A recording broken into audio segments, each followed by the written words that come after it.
नमस्कार, पुन्हा एकदा आपले स्वागत आहे। 1 एप्रिलपासून लागू होणार पेन्शन योजना, तर कर्मचाऱ्यांना मिळणार 50% पेन्शन हमी। चला तर पाहूया याविषयी सविस्तर बातमी। त्यापूर्वी चॅनलला नवीन असाल तर सबस्क्राईब करायला विसरू नका। नवनवीन अपडेट मिळविण्यासाठी बेल आयकॉनला प्रेस करायलाही विसरू नका। माहिती आवडल्यास लाईक करायलाही विसरू नका।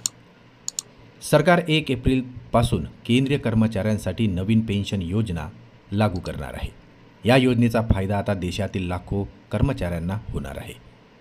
सरकारने दिलेल्या माहितीनुसार ही नवीन योजना राष्ट्रीय पेन्शन योजनेअंतर्गत कर्मचाऱ्यांसाठी तयार करण्यात आलेली आहे। जर केंद्रीय कर्मचारी असाल आणि राष्ट्रीय पेन्शन योजनेचा लाभ घेत असाल तर तुम्ही देखील आता युनिफाईड पेन्शन योजना निवडू शकणार आहे।